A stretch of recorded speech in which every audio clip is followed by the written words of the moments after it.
Bueno, en el video que les vamos a presentar, vamos a hablar sobre dos divisiones muy importantes que encontramos en nuestro ecosistema, tanto la división de las lignofitas y la división de las brianofitas.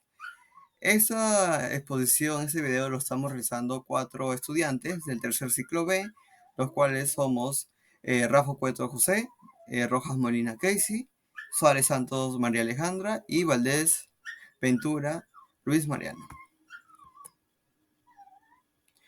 La división de donde encontramos los líquenes. Y nosotros preguntamos, ¿qué son los líquenes?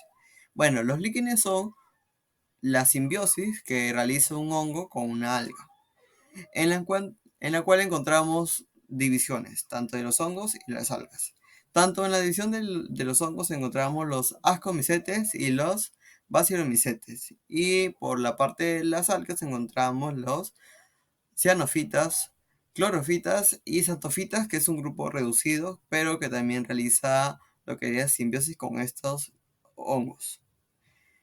Hábitat. Estos dos líquenes los podemos encontrar desde los polos nortes, los desiertos y también las selvas tropicales, tanto también en ambientes terrestres como acuáticos. Anatomía del talo de estos líquenes.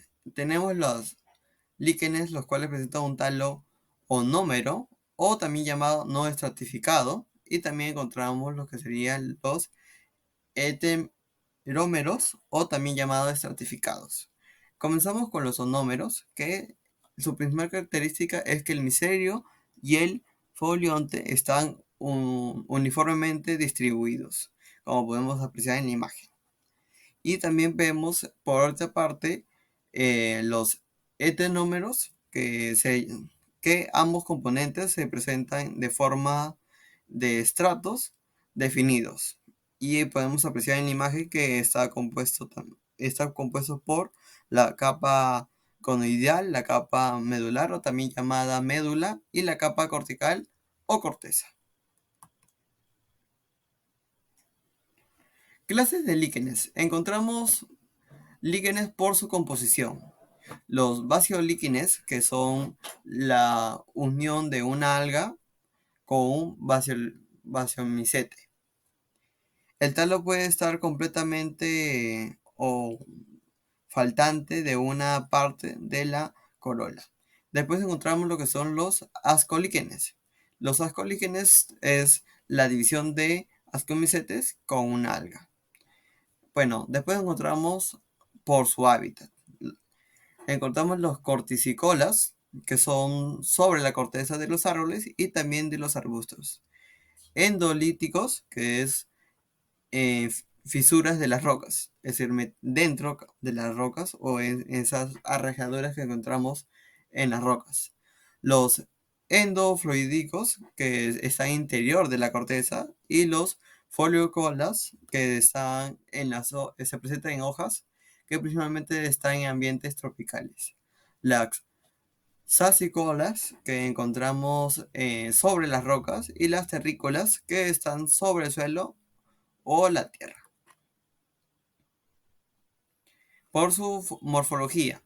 Bueno, la característica de los líquenes es que la morfología la dan principalmente en los hongos, pero también hay excepciones, como muy rara vez, la verdad, como el ejemplo de la colema sp, que esta es gelatinosa, y encontramos que en cuanto a su morfología o crecimiento de los líquenes, pueden ser tanto los líquenes crustáceos, los cuales se encuentran sumamente adheridos al sustrato y se caracterizan por formar una capa fina, súper fuertemente adherida al sustrato. Estos presentan una capa cortical, una capa gonidal, y también encontramos la médula fúngica.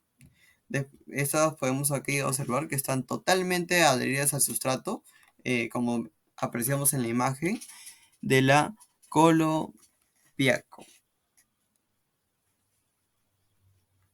Bueno, encontramos los líquenes foliáceos, o también llamado foliáceos. Encontramos que esos líquenes tienen un aspecto de hoja, y están sujetos o están adheridos al sustrato a través de lo que serían un grupo de hifas o también llamadas ricinas. Y la diferencia de los crustáceos es por poseer ambas caras corticales.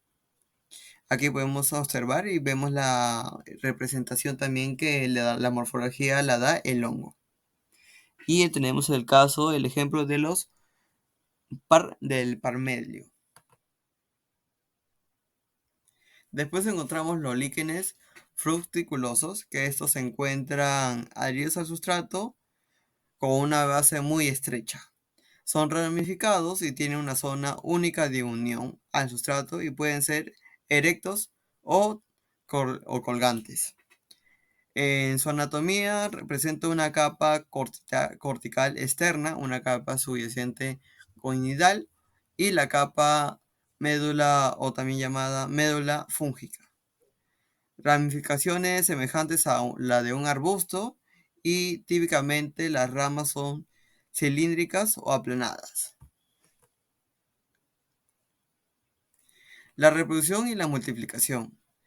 Bueno, los hongos tienen un desarrollo de cuerpos fructíferos y se caracterizan por solo ellos tener bueno, estos se reproducen sexualmente, mientras que el alga solo se multiplica vegetativamente.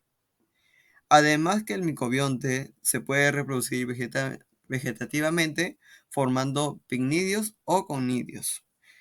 La reproducción asexual es mediante ascoesporas o bacilosporas en lo que serían estas líquenes. Bueno, encontramos lo que son los soledios. Son grupos de células de algas envueltos por filamentos micélicos propágulos formando por el fotobionte y el micobionte. Carecen de una capa limitante ubicados en las zonas expuestas del talo. Después encontramos los isidios. Son formaciones en forma de clavo que se forman en la superficie del talo como una capa limitante y la forma de papila. O también encontramos también lo que serían la reproducción por fragmentación, la cual parte del talo, eh, al partirse, puede generar un nuevo talo. Es decir, parte de ese talo se fragmenta y hace que se genere un nuevo hongo o un nuevo líquen. Distribución y modo de vida. Bueno, sobre las rocas, el suelo, la corteza, los árboles, tanto muertos como vivos, disuelven la caliza, preparando el sustrato para las plantas superiores. Es decir, estos ayudan como un fertilizante natural para las plantas superiores o ayudan a su crecimiento y desarrollo. Bueno, los líquenes pueden servir como indicadores del grado de la contaminación, es decir, que estos líquenes son bioindicadores. Algunos líquenes cruzáceos son los más resistentes y los más resistentes. Encontramos lo que son los líquenes crustáceos, que estos presentan la característica de que pueden vivir millones de años, es decir, periodos muy largos de tiempo porque son muy resistentes. Bueno, la absorción del agua. Las linfas se encargan de fijar el agua, pero hay líquenes, los foliosos, en que una parte de las linfas no fijan el agua para asegurar el aireamiento del talo. A veces la cara inferior aparece unifidios o también airíferos. Y aquí encontramos ejemplos de especies que hemos observado durante esta división, que son la Colema sp, que hemos hablado que tiene una morfología definida, pero por el hongo. Y aquí apreciamos también la Santoria parietina, la Santoria parietina, que vemos ahí en la imagen de color amarillo, y la Estereocalan sp, que también vemos la característica de que tiene la morfología de un hongo. Y bueno, eso sería todo. Ahora vendría la siguiente edición que la va a exponer mi compañero. Soy José Rafo y siguiendo con la exposición sigue la división briófita. ¿Qué es la división briófita? Son unas plantas terrestres no vasculares. En esto quiere decir que no tienen xilema y tampoco floema. Tampoco tienen flores ni frutos. Estas van a presentar lo que es la clorofila A y B, carotenoides y tienen pared celulósica. Tienen como reserva el almidón y este absorbe bastante agua. No tiene órganos verdaderos y comprende el gametofito y el esporofito, que les voy a explicar más adelante. Bueno, van a habitar, tienen en turberas, en rocas, en troncos de árboles. Entre su importancia encontramos la alineación de animal en zonas andinas, también como tapizado del terreno en zonas andinas, como vemos que son las turberas, también para mejorar los suelos debido a su alto poder de absorción y retención de agua. Estos son productores primarios en los ecosistemas que se encuentran. Estos se van a dividir en clase Hepatice y Musi, pero vamos a enfocarnos en la clase Hepatice. Esta es la segunda clase más abundante. Posee una cara dorsal y ventral. En la cara dorsal es donde vamos a encontrar lo que son los órganos reproductores. Ya. Las hojas son generalmente anchas o lobulosas y en tierras anejadas formando rosetas circulares. Los rizoides son abundantes en la etapa de gametofita y mayormente adoptan una forma escamosa alargada. La reproducción es por alternancia de generaciones y estos tienen órganos sexuales masculinos y femeninos. Bueno, entre su morfología encontramos que se dividen en dos grandes grupos, como lo son los gametofitos de hepática foliosa, esporofito y gametofito de una hepática talosa. El gametofito de la talosa compleja es lámina extendida con lóbulos y ramificaciones dicotómicas que presentan en su cara ventral escamas y rizoides. Y en su cara dorsal es típico encontrar lo que son los poros y las talosas simples con una sola capa de célula. Ahí podemos encontrar que también se puede realizar lo que es la reproducción asexual. Acá, como vemos, vemos la marcantia, la jugula, lunularia y legeunea. Bueno, vamos a explicarle ahorita lo que es la reproducción.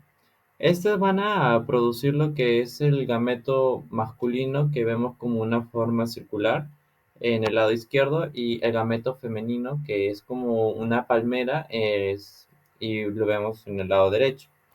La reproducción va a suceder cuando el anteridio va a botar lo que son los poros y estos van a llegar al gameto femenino que es el arquegónido. Y así va a suceder lo que es la reproducción. Bueno, retrocediendo, vamos a ver a lo que es en Marcantia. Observamos que tienen lo que es el conceptáculo. El conceptáculo es, vemos en lo que es la hoja, eso va a contener lo que son los propágulos. Los propágulos, una vez, es una forma asexual de lo que son la hepática. Estos van a caerse y van a producir, o sea, van a lo que es la fecundación. No, van a aumentar. Siguiendo con la clase Musi. La clase Musi son plantas pequeñas. Con frecuencia cubren extensas zonas de las orillas de los ríos, igual que la hepática. Crecen sobre rocas, árboles y en ocasiones sumergidas en las corrientes de agua. Algunas resisten las sequías prolongadas, pero sobre todo estos habitan en lo que es la humedad, para tener una reproducción y su crecimiento activo. Siguiendo con los gametofitos, de casi todas las especies tienen dos etapas en su desarrollo. Los gametofitos son estos, lo que podemos observar en la imagen, son como, eh, tienen como ramitas, ya. Como mencioné, tienen dos etapas. Una etapa filamentosa rastrera o protonema de la que se desarrolla. El protonema es lo que podemos observar acá en la parte de abajo, es lo que va a contener cloroplasto. Estos producen yemas y presentan rizoides unicelulares, son alargados, que sirven para la fijación y absorción de agua y nutrientes. En algunas especies existe un rizoma, o bueno, que es un tallo subterráneo, y el tallo aéreo por lo general es erguido. Como sabemos de la reproducción, que la voy a explicar más adelante, todo surge desde el protonema. Ya. 2. La planta del musgo, que consta de un tallo que puede ser erecto o postrado y que porta pequeñas hojas verdes dispuestas en espiral. Es lo que vemos en este caso, se menciona el gametofito. Ya. Siguiendo, numerosos musgos poseen en los tallitos y hojitas y rizoides tejidos primitivos que sirven para la conducción de materia y de agua. Como mencioné, estos no tienen tejidos conductores. Estos van a ser unos tejidos primitivos que son llamados hidroides, y también y estos van a estar rodeados de unas células en forma de cilindro que son llamadas leptoides. Ejemplos, vamos a ver lo que es la clase Bryopsida, Polytrichide, Andreide, entre otros. La reproducción sexual. Estos podemos, como mencioné, va a formarse desde el protonema. En este caso van a ser los gametofitos. Los gametofitos son monoicos, es decir, que tienen los dos gametos en la misma planta, que va a ser el anteridio y el arquegonio. Estos a- una vez forma el esporofito sí o sí va a depender del gametofito. Entonces, el esporofito va a contener dos N, y una vez bota su poro, bota como solamente N. Entonces, una vez bota lo que es el poro, va a suceder lo que es el protonema. Entonces, el protonema, una vez llega a una tierra húmeda, este va a desaparecer. Bueno, el poro, una vez llega a un suelo húmedo, va a desaparecer y formar el protonema, y así repetir el ciclo de vida, que es gametofito, esporofito y eso. Entonces, la reproducción asexual, ¿cómo es? La reproducción asexual sería que es una planta monoica, va a contener el anteridio y el arquegonio. Estos va a tener ambos, bueno, como ya mencioné, tienen ambos reproductores. Entonces, el anterozoide, va a salir del anteridio, va a fecundar el arquegonio, y así va a suceder la fecundación asexual. Eso sería todo. Muchas gracias.